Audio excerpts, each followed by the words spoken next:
everyone. Thank you so much for joining us. My name is Larissa. I lead our success team at Baselane, and I'm going to go around and kind of love to hear everyone who's on our panel today. And we'll start with Jamie. Jamie, if you could just share a little bit about your rental business and how you got started, and we'll go from there. Sure. So I actually got started as an employee of commercial real estate. So did that 5 years, and like to say I job hacked a bit. I officially started investing a little over a year ago after reading Sarah's book, 30 Day Stay. So decided that medium term rentals was going to be my strategy and just jumped in. Today I have 3 medium term rentals. I also house hack, which is a lot of fun. And I like to think just I'm a medium term rental operator, offer some consulting and some digital products to educate others looking to set up MTRs and looking to venture into buying more MTRs at a bit of a larger scale. Thank you. And Amelia, if you could share a little bit. Yeah, I'm Amelia McGee. I'm based in Des Moines, Iowa, and I started investing in real estate in 2019. I started with a flip and used the profits from that to buy some small multifamily properties. I'm now up to 41 doors. They're a mixture of long-term, mid-term, couple short-term sprinkled in there. And I'm also the co-founder of WIRE, which stands for Women Invest in Real Estate. So I'm so excited to be on this panel because we love all of our female investors out there. But that's a little bit about me. I've utilized lots and lots of different strategies, so I'm happy to share any information that I can. Awesome. Thank you. Sarah. Yes. Hi, everyone. I am Sarah Weaver. And as Jamie very graciously said, I wrote a book. So thank you, Jamie. I really appreciate that. My book is focused on the medium-term rental strategy or mid-term rental strategy. So I own furnished units as well as long-terms. I have 19 units in 4 states, and I specialize in doing long distance. So like out of state investing, because I'm usually traveling. When I bought, almost half my portfolio was living outside of the US. So long distance investing. I started with the house hacking strategy. I've done partnerships. I now have been a capital raiser for a syndication. I'm also a private money lender. I close on a flip next week. So I've done a little bit of everything, BRRRR, long-term, short-term, MTR. Yeah, just really love real estate. And if anyone follows me on Instagram, they know that I love travel more. And so I'm really focusing on being able to do all of this from anywhere in the world. So it's why I do what I do and teach people. And then in turn, I want to make everyone rich and then take them on a trip with my company, Invested Adventures. So we talked about Kilimanjaro, and yeah, we do some non-hiking trips too for people that are like, nah, I'm good. I don't just want to sip wine in Italy. I got you. Amazing. Congrats on closing that flip. Thanks. Awesome. Bonnie. Yeah. Hi. I'm Bonnie Lowe. I'm from far northern California, a little town called Cottonwood. I invest here locally and also out of state. I currently have 5 properties and 1 under contract and another that will be starting construction soon. We just got all of our permits. I'm a big fan of midterm rentals. I'm primarily a long-term buy and hold investor. However, our niche has been taking really dilapidated properties where there's a main house and there's another building that has the possibility of being used as an ADU or additional dwelling unit and converting that to a midterm rental. So we have 1 long-term rental and then 1 midterm rental on the same property, and it's been a really good formula for us. So been doing this since about 2016. I think I'm by far the oldest person here, and my strategy and sort of my perspective is probably a little bit different because of that. Big proponent of financial independence, particularly through real estate. I'm also a nutritional therapist, why there's a skeleton picture on the wall in case anybody was wondering. And so I'm not really interested in accumulating a ton of properties. I'm a big believer in the small but mighty real estate investor philosophy. I think Chad Carson is the one who coined that term, and that really suits me. So I'm trying to do what I need to do and what I want to do as efficiently as possible. Awesome. Great. Well, thank you all for kind of sharing a little bit more about, your strategy, what you guys focus on. Before we get started and I start asking a couple of questions here, we are going to ask the audience to participate in a poll. So I believe Jake is going to launch that right now. Amazing. So if you guys don't mind filling that out, then we can, get a little bit of a feel. Oh, we can't vote as You can't. panelists. No, I Wah, also didn't wah. do that. I know, right? So, but while everyone's kind of completing that, I kind of wanted to start this off with really understanding, like, how did you make the leap? Earlier on, I was kind of saying, I'm still trying to make that leap. I'm afraid. But what motivated you? What really got you started in investing? Was it leaving a W-2? Was it starting something else? I'd love to kind of learn a little bit more on how you took that leap. How do you want us to go about responding? Yeah. Just here, or do you want to pick one of us? Or You got it, Bonnie. Start us off. Bonnie, you can start, I'd love to hear from you. yeah, I mean, I've always loved real estate. When my husband and I were dating in the early 1990s, we would drive around and look at properties. I mean, that's what we did. But I did not grow up with a family that invested at all, and so it just wasn't really part of my knowledge and comfort level. And so it really took him badgering me for a long, long time to invest. We had bought our own home, but I didn't think that investing was for just average people. So he was very persistent and persuasive. And he finally gave me the book called Find It, Fix It, Flip It. And I don't know if nobody ever mentions this when you're a guest on a podcast and they ask you what's your favorite book or what got you started in real estate. That is the book that got us started in real estate. There used to be I think it was a HGTV series with a guy named Michael Corbett who wrote that book. And it was really about flipping properties and how you make money doing it. And it took that visualization for me to understand how people were making money in real estate. And that's what finally got me started. Awesome. Thank you. Ladies, anyone else want to kind of let me know? I just wrote down that book, by the way. Thank you. Yeah. Sarah or Jamie, anyone else? Yeah. So for me, I started off what I consider probably the easiest way to get in, which is house hacking. And so for me, it was a no-brainer. The fact that we can put 3 or 3.5% down. At the time, I had been traveling quite a bit. And I realized oh, my British friends can't do this, or my friends in South Africa can't do this. Of course I'm going to take advantage.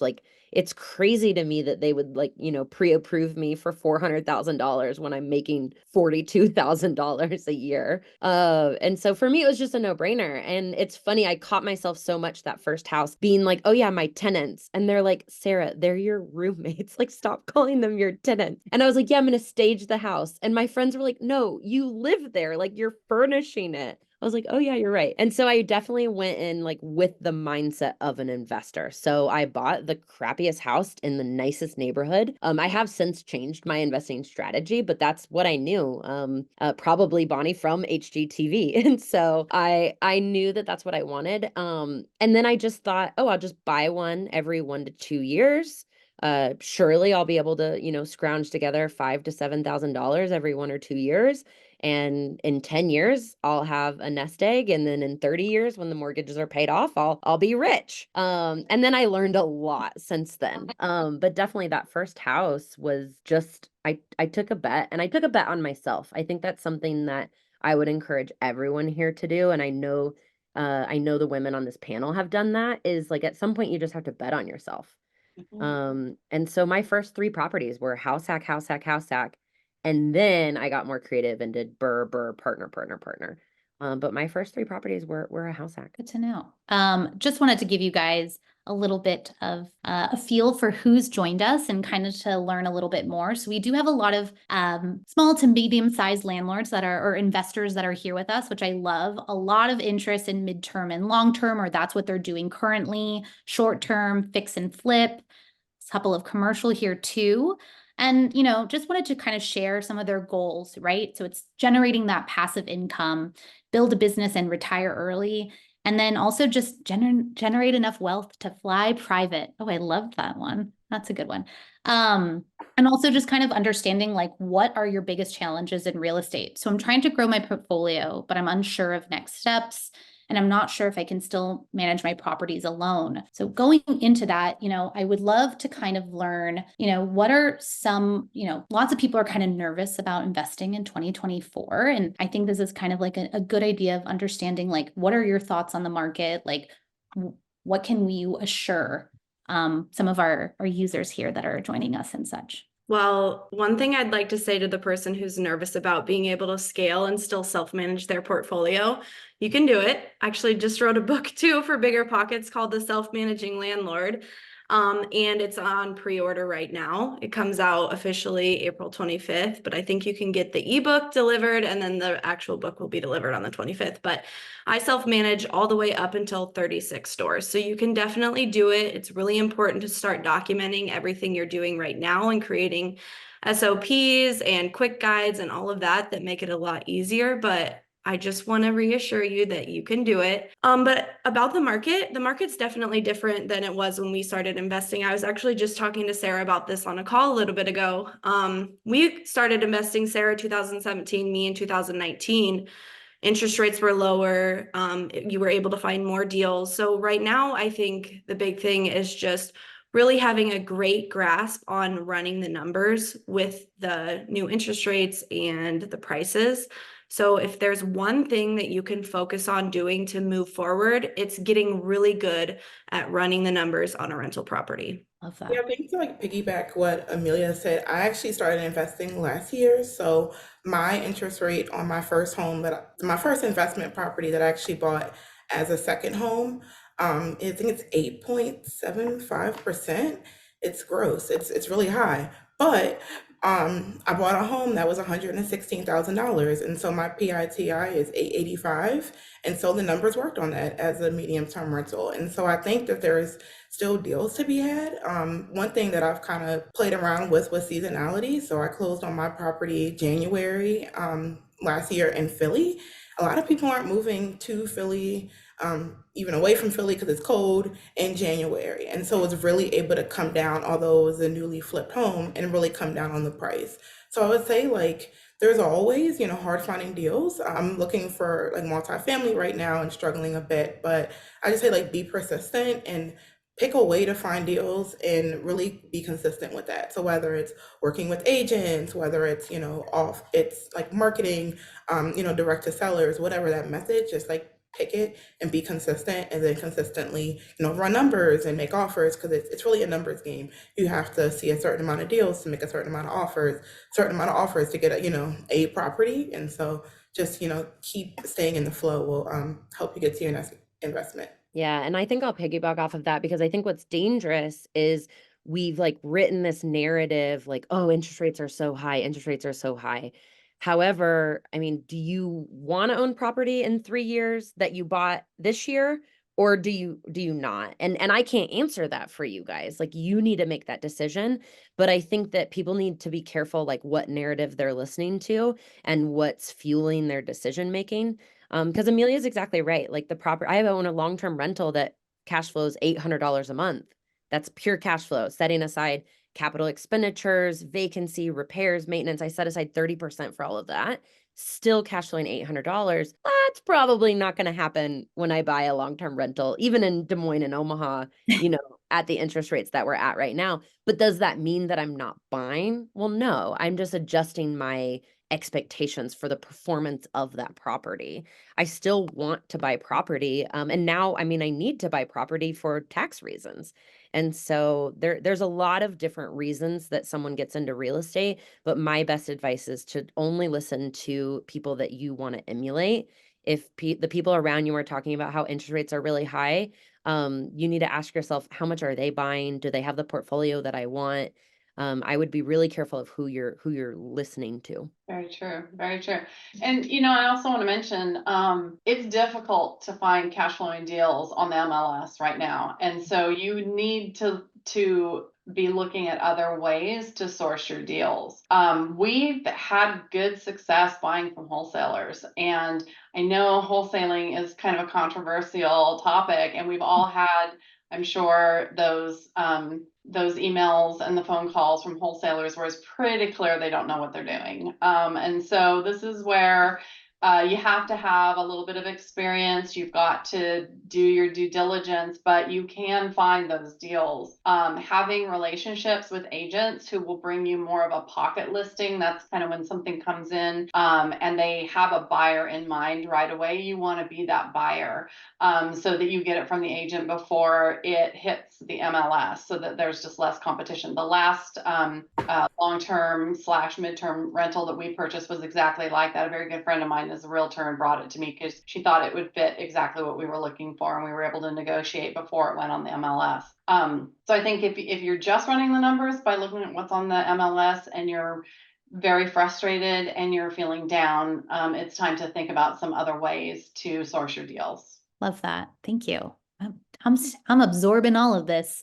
That said, I do have a question from the audience, which I also think about time after time, is how do you self-manage when you still work full time and still make time to find new deals to build? It's something I've been thinking about. Yeah. So please, anyone can take this answer. I'd love to hear from a couple of you. I think we gotta lob it to Amelia. I mean, she wrote the book on it. Yeah, truly. Yeah. Well, just to go back to what I said, first of all, I totally get it. It can seem super overwhelming. The first thing I would say is just assess if it is even worth your time to self-manage. I know you can save a lot of money by self-managing, but if you're making a lot of money at your W-2, you kind of have to calculate how much your time is actually worth. So maybe it really isn't worth it for you to self-manage, although I am a big proponent of it.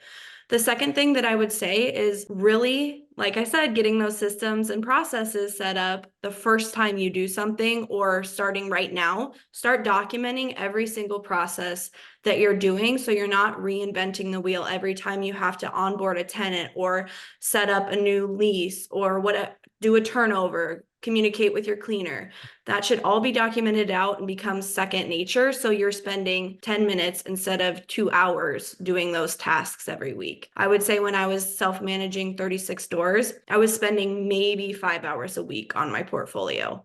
So if you think you can fit that in with your W-2 job and family and everything else, then I would say it's worth it, but calculate how much your time is worth to you also. And Amelia, of those 36 units, like quite a bit of them were furnished. And so these aren't just long-term rentals.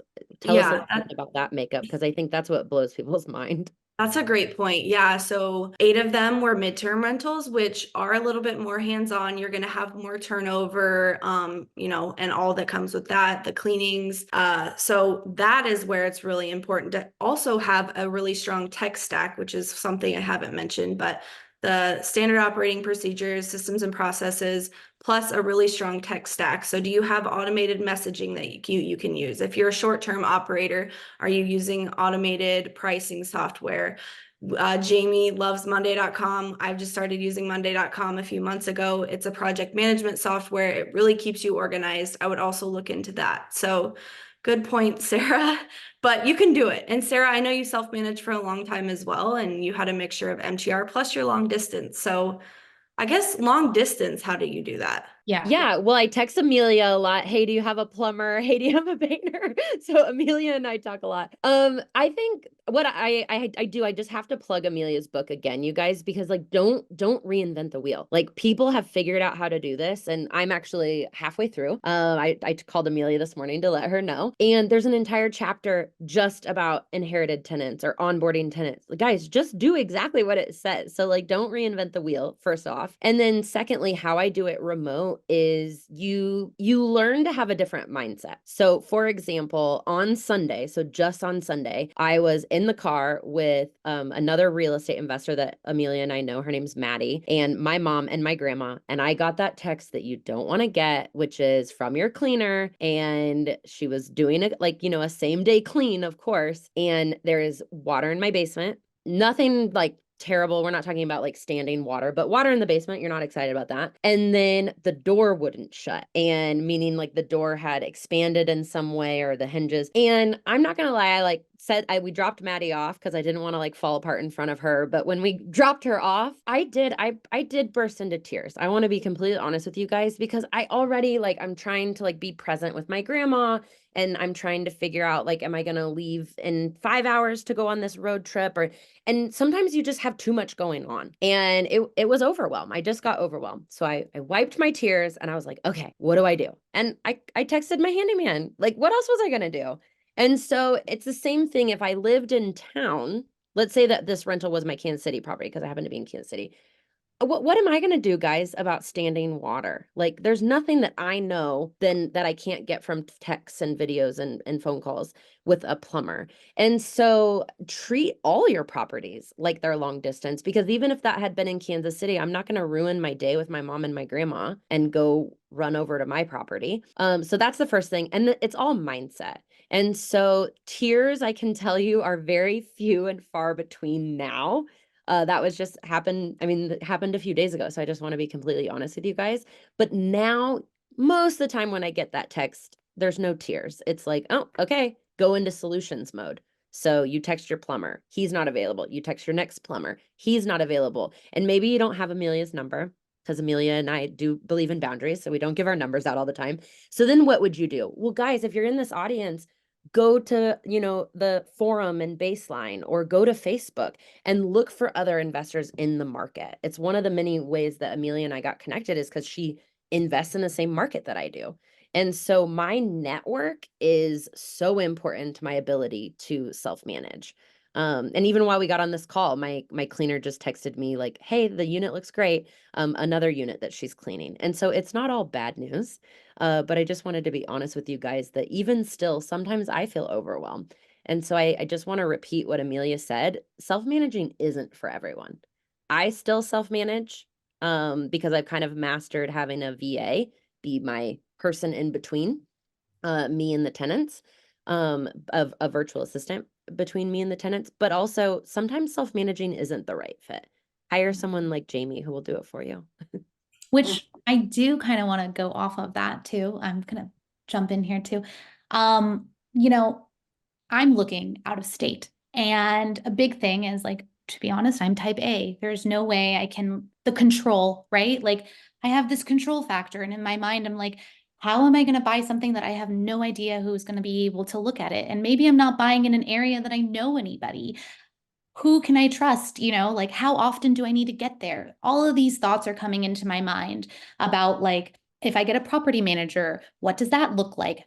Who's going to help me find this house? Like I want to kind of talk about how do I find people that I can trust? Who do I want to lean on? I know you mentioned like forums, and yes, I will probably be messaging a few of you after this, but for someone who is just starting out that really doesn't have those tools just yet, like I would love to understand, who who can you trust? Like what do you recommend for out of state purchases, investments, and property managers, virtual assistants, all of that, and really learning how to let go. That's something I need to learn. I have a few comments on that. So last year, I launched properties in 7 different markets, around over 30 properties, which I actually have stepped back from for a few different reasons. But one thing that I learned and I kind of have down packed is like the moment that I knew either a property I was going to manage it, or I was, trying under contract to buy it, because I have 2 properties that are out of state. I would join the local Facebook groups. So usually there isn't like a medium term rental Facebook group for each market, but I would join it's usually called the Airbnb Facebook group for whatever market. And I would join and I would say, hi, I'm a manager, I'm an owner. And I have like an example. I did one in Murray, Utah, which is like outside of Salt Lake City, that we had to launch in basically 3 days. And so I joined, I said, hey, I need a handyman, electrician, a runner, a cleaner, and all those people messaged me. And then from there, one thing that I've done and I've trained my VAs to do is go through and have 3 of each vendor type, because sometimes I think, sometimes with medium term rentals, if you have a longer length of stay, where our average is 3 to 6 months, And so I've had runners or cleaners who 6 months later maybe don't respond right away. But because I have that vendor list of 3 different vendors that I've talked to, that I've called, that I've understood the pricing, that I've understood what they will do, what they won't do, we can just kind of go down the list. And so I think for me also, like expanding in the market or finding other hosts, on these Facebook groups, on the Bigger Pockets forums, and say, hey, do you have a cleaner you love? Like if someone loves their cleaner, they're usually more than willing to share. If someone has a cleaner in Philly, actually, I'd love for you to share because I'm struggling with that right now. But I think like I've in a year gone through so many vendors, and like my last reservation was 6 months. It was an insurance relocation claim, and so when that person moved out, my cleaner wasn't really responding, my handyman was busy, and so I had to get a whole new team, and it took about 2 weeks to get it. But also another part of my strategy is really going business to business, especially with like insurance relocation claims. And so I do bake in longer vacancies, and fingers crossed, I have someone moving in Friday that's an insurance relocation claim. So I kind of basically bake those numbers into my business. But I think Sarah also mentioned it's like having a VA. My first VA, I think he worked 5 hours a week, and he just did data entry. Like he basically just took some things from Furnish Finder, put them in a Google sheet that I was keeping track of with my leads, and that's all he did. And like today, I have 2 VAs, and I have other team members who help me. But just getting someone on early to help with some of those like smaller tasks, especially that like as Amelia was saying, like understanding your rate or like your buyback rate. And if you can pay a VA $4 an hour, I promise you we're all worth like more than $4 an hour, especially we're hiring VAs in other countries, so the currency is a lot different. But I'm like, hey, if you're paying them 5, 10 hours a week, that's usually something that can easily, you can bake into your business. So really, asking for help. That's what I'm hearing about, like I need to be the one to be like, hello, I'm new here. What do you think? So For yes. sure. I mean, there's a reason that Amelia's like wire community is so important to the real estate community. And I have a mentorship program, and I'm in countless, programs, because we can't be doing this alone, because I am not a control freak, Larissa, and I still cried on Sunday, and I've been doing this for a while. So, I mean, if you are someone who really wants things to be a certain way, you gotta have somebody you can call. Yeah. You just have to. It's a team sport. Totally. Yeah, two things I'd like to add, just going back to the prior question about self-managing. I think you should not be afraid to have hybrid approach to management too, right? So like it has not been worth it for us to self-manage our long-term rentals. The fee that we pay is pretty small. I think we're less than 9%. We pay like maybe 8.9% per month. And for what they do, it's worth it to us to not manage those long-term rentals. However, with the midterm and the short term, I do self-manage those. And I think the difference there is that it is a hospitality business. And so that personal touch and the guest expectations are so much higher in midterm and short-term rentals. I have not found that that's something that I wanted to outsource. So it's okay to do a combination. It doesn't have to be just one thing. Then as far as building your team goes, I found that the word of mouth referrals have been invaluable. I often will find my initial team member, whether that's a cleaner or it's a contractor or it's a handyman, and you ask them, do you know anybody who cleans houses? Do you know a landscaper that you would recommend? Do you know a roofing company that you would recommend? And once you get that good team member, you can really trust that recommendation. And so that gives you a leg up from just calling people randomly, because it's coming from a trusted source. And so that has been one of the most valuable ways for us to build our team, particularly with the construction projects that we do. There's a lot of trades involved in those projects, lots of trades. And not only does it help to have that referral from, say, our trusted framing contractor will refer us to a roofer or a plumber or an electrician or whatever. It's helpful to be able to use their name. Hey, I got your name from Ryan Shaw. They know right away Ryan's somebody they like to do business with. If Ryan is giving me their information, they will take my call, right? And so there's a lot of power in that networking and leveraging those relationships that you already have. Got it. Perfect. Oh, I'm feeling good here. Hope everyone else is too. And that said, I do have another question from our audience. What, as we kind of like figure out, building the team, what resources, asking for help or looking, being able to let go a little bit, what's the main source of funding aside from your personal cash? Like that's what some people are interested in knowing. Yeah, anyone can answer. 401k loan is how we started. My husband and I both utilized 401k loan, and then the cash out refis from our borrowers, and then just our own personal savings.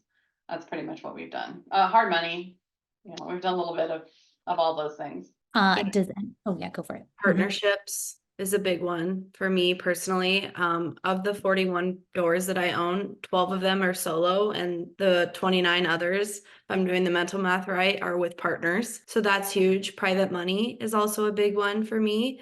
And personal savings. I was a personal finance nerd before I started investing in real estate. So just being good with money in general. But yeah, and then BRRRRs. BRRRRs have been huge in my portfolio as well. So being able to recycle my money that I have invested already. Kind of similar to Amelia, I self-funded, what me and my husband did, like our first few, but now private money, and then kind of utilizing partnerships and private money, and plan to work with passive investors going forward. So I think that's a really powerful tool, in growing, because there's always going to be someone out there who works a W-2 job, who might have extra money or need to put the extra money into something, for tax reasons, and but doesn't have the time. Where I'm a full-time operator and a full-time real estate investor, so I do have the time. And so that's really been a great way to grow my portfolio. Awesome. For me, I did house hack. And then I did a BRRRR and then a BRRRR. So for those of you that aren't familiar, I used other people's money where I was paying, I don't know, maybe 12% interest, but then you renovate the property enough that you're able to refinance at a higher rate, pay that first person back completely, and then you own the money, you own the house. So I did that twice. And then my last 3 deals, like Amelia, I did them with partners. And so my partner is the one that brought the down payment. And so for anyone kind of following, that's 8 buildings, it's 19 units, and it's worth about 2.4 million, maybe 2.5 million, maybe. Guys, these are like, dinky properties in Omaha, Des Moines, and Kansas City. But what's cool is I finally calculated, I put $28,000 down as down payments. And so that whole portfolio, and only the last 3 buildings, like I own with partners. And so it really is possible, but I house hacked. And so like, are you guys willing, those of you attending, like, are you willing to pick up and move? I know that like I met Amelia and I actually got to stay at her really nice house. She was like, yeah, I'm not moving. Like, I'm not house hacking again, because she really likes her house. And I'm sure a lot of you guys also really like your house. But I really believed in delayed gratification. And I didn't live in a really nice house like Amelia. So it was really easy to say, okay, I'm going to house hack and then house hack again and house hack again. But yeah, 2.5 million, and I put $28,000 as down payments. Pretty cool. That's my biggest regret, honestly, is not house hacking when I was younger and not already settled. If you're thinking about investing and you haven't bought anything yet, heed Sarah's advice and look into a house hack first. And how house hacking, you can also house hack what you already had. So like I went out, bought my first investment property, basically came back home and turned my primary home into a house hack. So me and my husband started renting a room right before I quit my job last year, and it pays for our mortgage. I think we pay $47 out of pocket. So that's not bad. So basically it was already furnished, made it a little nicer, included a mini fridge and microwave, and listed it on Furnish Finder. And what's cool about that, Jamie, is like, let's say that you or your husband absolutely hated it. Like, you're like, ugh, someone's in my space. Guess what, guys? They're gone, like after 3 months, if you do it that way. And then you just wouldn't do it again. But now here you are like, oh yeah, it's not that bad. Yeah, exactly. And that's actually how I sold my husband on it, because he wasn't fit at first. I was like, it's only 13 weeks. We had a travel medical professional. And so it's great. They work nights. And so we basically always miss each other. And so it's great. So I actually want to go a little bit more into house hacking, because one, we have a question from the audience about it, but also like, yeah, can you give me a brief explanation about the house hack? Like, I am a tenant, to be honest, right? Like, I don't own my own property yet, but like, I have an extra room here, right? Like, am I house hacking that? Am I renting it out and not saying anything? My landlord better not listen. You know, what is house hacking for you? You know, what could house hacking be for someone who doesn't own a property yet, but might want to purchase an investment and need to do it with what they have now? So I'd love to kind of hear your thoughts. I didn't house hack, so I'm gonna pass on this one.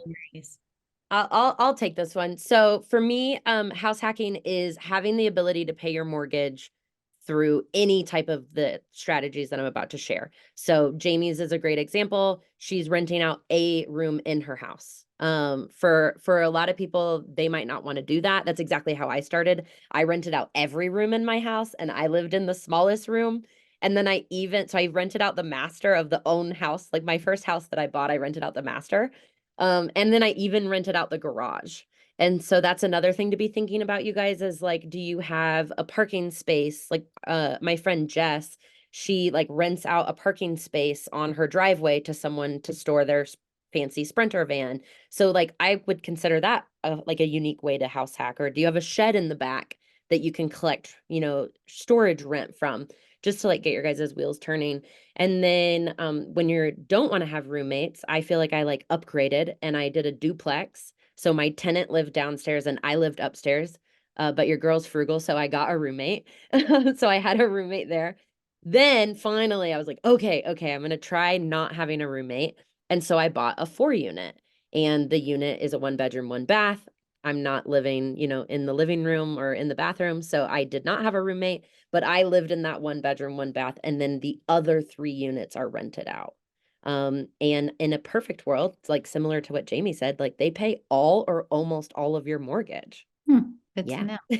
Anything I missed, girls? Any other strategies? Well, yeah, I think, and these aren't things that I've done directly, but there's so many like other ways. Like I've heard of people doing peer space, which is like when you're renting out when you're renting out a property. Sometimes it's a furnished rental property. I've seen people rent out just old, commercial space that they just painted the walls white, and so basically you're renting it per hour, and so you can rent it to maybe photographers who just need a blank white space to take pictures.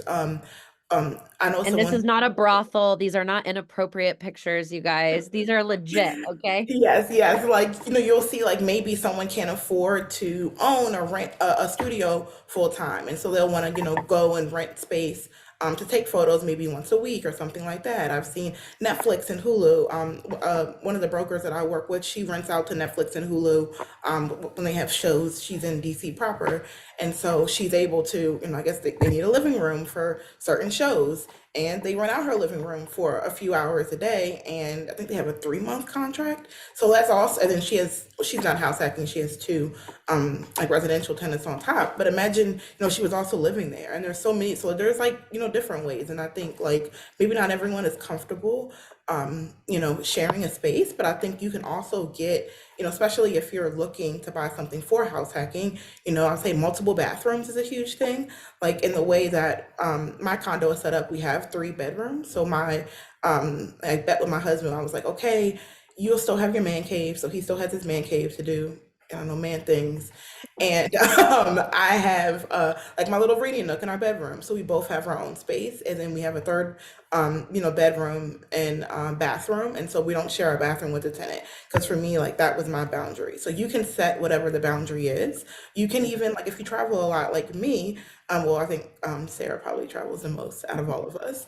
But, if let's say you travel 2 weeks a year for a huge family vacation. Well, maybe you lock everything in your master and you rent out the other bedrooms and you rent it out. And with that, there's a rule called the Augusta rule where anyone can rent out their primary for 14 days and you pay $0 in taxes on that income. That's tax-free income for 14 days. It's called the Augusta rule. So highly recommend that at the very minimum. Yeah, I didn't even know that, but thanks for sharing. And then Larissa, I think we should answer the loan product question. That was the next one I was going to ask. Yeah, go for it. Yeah, so I bought all 3 of my owner occupied with conventional loans. I used what's called the Home Ready program. So it's Home Ready. And there is an income limit. So I already shared with you guys, I was making 42,000 back in the day. So I definitely was well below that income limit. But that's a good option. It's a Fannie Mae product. And then I did the FHA, which is a federal housing product. So these are all owner occupied where you do need to live in the property. Nice. I also saw that Fannie Mae is doing like 5% down with owner occupied. Yep. I'm also thinking about Home Ready at the time when I did it in 2017 and 2019, it was 3%. And then FHA is 3.5%. And so guys, when we're talking about, you know, a $400,000 property, we're talking really relatively small down payment numbers. And that's how I was able to buy buildings when I was making less than $50,000 a year. But I should be like upfront, like Amelia, I'm also a finance nerd. And so like I was really good with my money. Frugality helps, guys. That's not what I preach, but so I also have another question from the audience. So this one, Bonnie, also, I'd love to hear kind of your thoughts too. Can you guys provide advice on how to evaluate if a city market is good for midterm rentals? I checked how many hospitals, corporate offices in specific cities, and I also checked how many beds in those hospitals, and if there are any level 1 trauma medical centers. I mean, this user is doing it all. Love it. Besides those, do you have any other criteria you will use to evaluate a midterm market? And yeah. So Bonnie, you can start over and go from there. Yeah, I mean, it's a big question. I think there's a lot to cover there, and I don't know that we can do it justice in the amount of time that we have. I'm pretty sure Sarah has chapters dedicated to this in her book.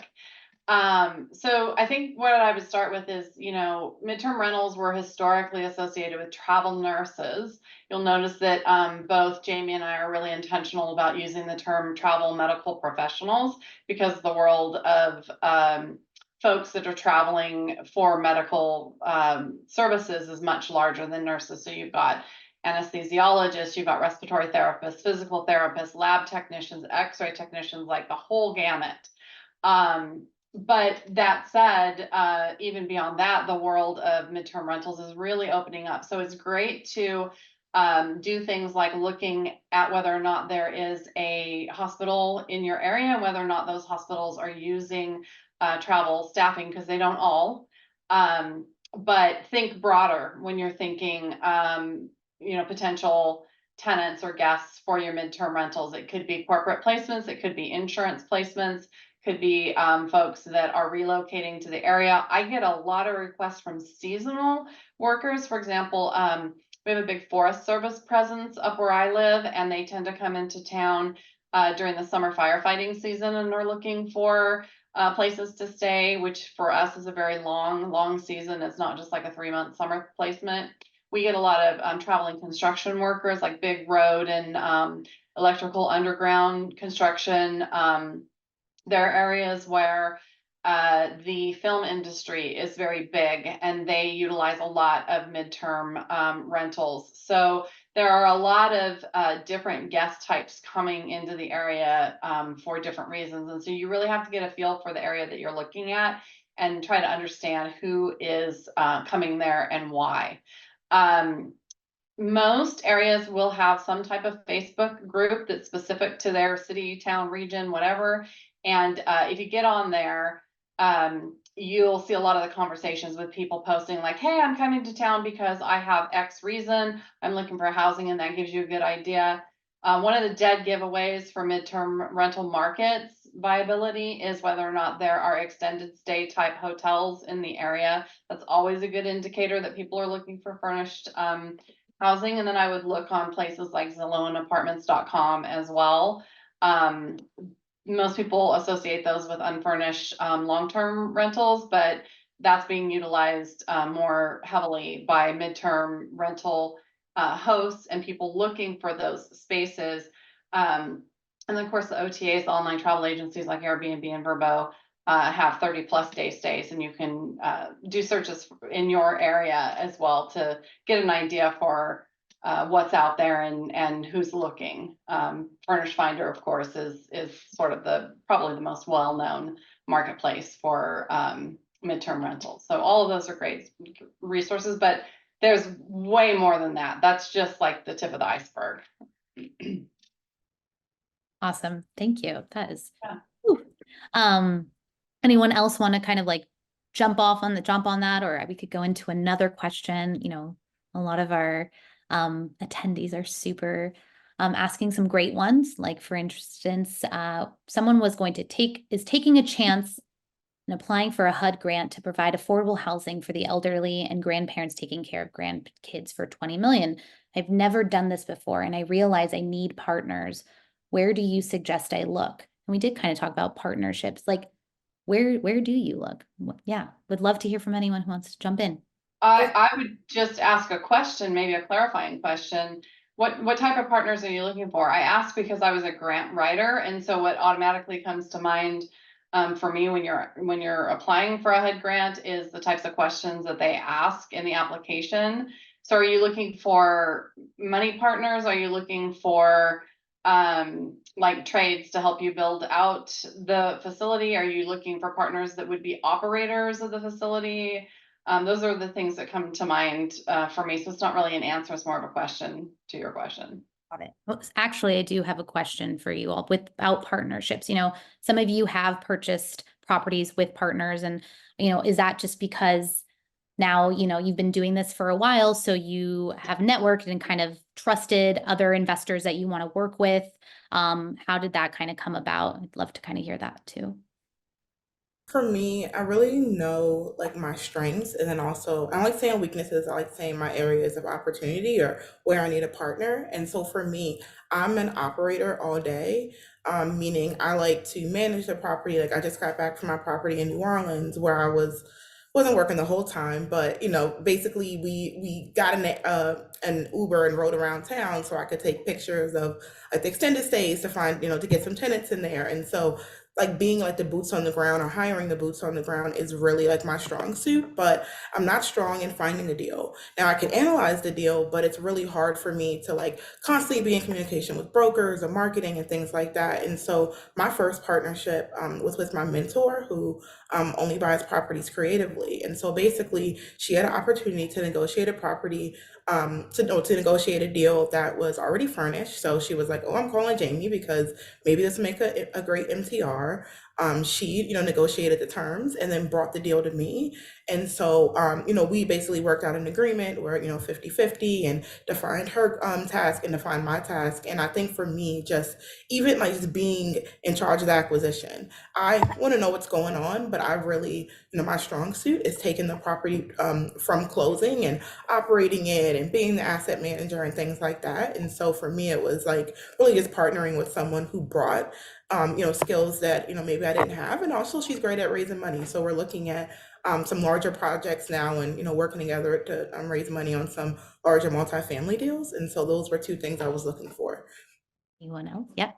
I would also just add that for myself, I ran out of my own money at some point, but I wanted to keep buying properties. And I think that's a common sentiment among a lot of investors.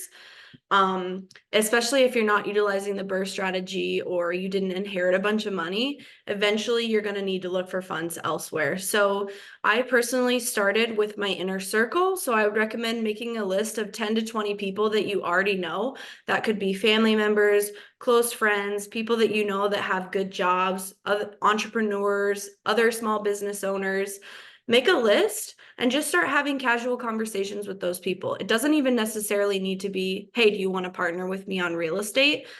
Just get there, check their vibe, see if they're interested at all, just even in real estate in general. And then if an opportunity ever does come up, one common phrase that we like to use in the business is, hey, I have this great opportunity. Do you know anyone who would be interested in partnering on it? And you send that to people that you think would be interested in partnering because they're going to come back and say, well, actually, I think I would be interested. So start with your inner circle. Of course, you can use social media. There's other avenues, local groups with other investors, but I would say start with people that you already have connections with. Yeah. Allison, first of all, congratulations. This sounds really cool, like a really cool project. So what I would do is I definitely start with educating people on what it is, like why the government is giving the money. You can talk about, the aging population and home prices and, retirements and all that kind of stuff. I think start with education. But then you just have to put yourself into rooms. And so I had a limiting belief at the beginning. I was given advice like what Amelia just gave. And I was like, well, I don't know anyone with money. Turns out that was completely wrong. But at the time, that's what I really believed. And so I started putting myself in rooms. And so I actually attended Amelia's wire retreat. And there was an investor there who was there to learn how to get a short-term rental because she needed it for tax strategy. But as I started listening to her more and more, I was like, this girl makes a lot of money. She sounds really stressed. There is no way she should be, self-managing an STR. I just don't think that's good for her lifestyle, time, effort, all that stuff. And so while I was there, Amelia, I don't even know if you know this part of the story, but while I was at the retreat, I was texting my agent, Chase, in Des Moines, and I was like, hey, I just found my private money lender. Go get me a deal right now. And he did such a good job of finding a deal that I had a deal like the day after the retreat ended, which you guys, that made me look so good. So when I reached out to this woman, let's call her Erica because that's her name. And I reached out to Erica and she was like, oh, wow. Like, she hadn't said, but I'm sure that her response was like, wow, this like person's a go-getter. She provides like, good deals and good terms. And she heard what I was saying. And even though everybody else may have been like, oh, yeah, you should own an Airbnb or get an Airbnb, which is still great advice, I was like, I think I'm going to come at it from another angle. She's my favorite partner. She's fantastic. I was really clear about the role that I played and the role that she played. And it was all because I went to an event. And so I had never met this person before. I didn't know them. And so Allison, you may not know your partner already, but trust me, when you go to someone, even right now, I'm private lending. And when they gave me the terms and the fact that I could just press a button and make money on my money, that was really attractive for that moment in time. And so you never know where you're going to find your next partner, but I think you have to put yourself in the room. Thank you. Love that. So we're going to end with a last questions from the audience, and would love to know, what do you look for in a realtor or investor-friendly agents to find deals? This is also key. Would love to kind of hear that. Yeah, a heartbeat. I will say that my number one criteria is they must be an investor themselves. And I can't stress how important that is. Selling a home to a primary homeowner is very different than selling a home to an investor. You need somebody who understands the metrics that you're trying to achieve and can help you source the deals that you are looking at that meet your criteria. And a lot of realtors are not even going to understand the criteria that is important to us as investors. And so I've worked with realtors in many different states and in many different cities within those states, and all of the ones that we've worked with successfully have been investors themselves. They have to be super responsive because when you're going after a deal, it's going to disappear like that, especially in the market and the climate that we've been in lately. So if you see something or they send you something, like they set up a search for you, they send you something and you say, hey, I'd like to find out more about this property, or can you do a walkthrough? And you don't hear from them for 24 hours or 48 hours or 72 hours, that deal is probably gone. So they have to be super, super responsive. And then lastly, I want somebody who's connected to local lenders as well.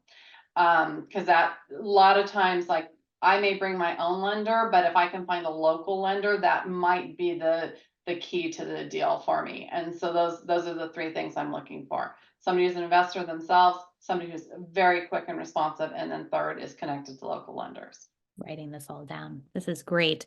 Yeah, anyone else want to kind of chime in here? We have like a couple of minutes left, so I'd love, Yeah, I'm going to play devil's advocate. So I really just rely on my agent to find deals. And so as Amelia said at the very beginning, like, I'm really good at analyzing deals. Like, that's a muscle that I have used over and over again. And so my expectation for my investor friendly agent is to just find me deals.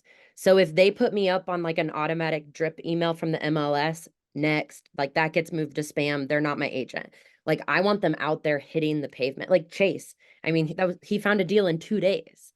And so they are investors, Bonnie, so you're exactly right.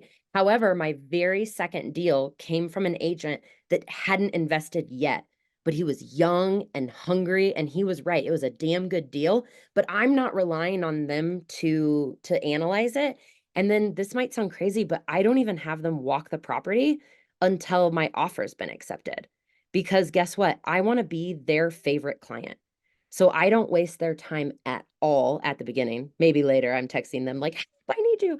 But at the beginning, I'm not wasting their time. So they're not even walking properties until my offer has been accepted. And so I hear a lot of investors complain about agents a lot. And I kind of want to turn around and be like, sorry, investors, I think you guys are the problem. Like, are you really being a great client? Because I know that like the women sitting here on the panel, like we're great clients because we get our agents to send us deals. And so you need to ask yourself, like, am I being a good client? Is that like, am I not getting sent deals, or are they not responding to me because I'm a bad client? Right. Sarah, let me ask you a question. Do you do heavy rehabs, or are you doing mostly like turnkey properties? Because I think that makes a difference with the strategy and the type of realtor that you're working with. Like a lot of times we're looking at properties that need significant work. And so we do walk the properties before submitting an offer. And so I think different strategies require a different approach, but you're absolutely right. Somebody who's young and hungry and is willing to hustle can make a great agent. You're absolutely right. Yeah, I've done the gamut. I've done turnkey, and frankly, I love it when the numbers work out as a turnkey. But I've also done a down to the studs renovation, and I've done BRRRR, and they walk the property the moment I get my offer accepted, like during that, inspection period or like escrow. But if it's going to be in a multiple offer situation, like I don't want to waste my agent's time. Sure. Awesome. Well, ladies, thank you so much. I think we'll end it here. I really appreciate your guidance, your kindness. I have learned so much, and I know our audience has as well. So I just want to remind everyone who's joined, we will send you a recording, plus all of the books that were mentioned today will also be included. I have some homework to do, and perhaps maybe in the next time we talk, I'll be telling you that I'm, in the market. I also might be pinging some of you, but thank you all so much. We're sending you those links to the books, the recording. And again, thank you each for joining me today and kind of sharing a little bit more about your rental strategy and your business and how it all happened. You have a great rest of the day. Thank you, everyone. Thank you.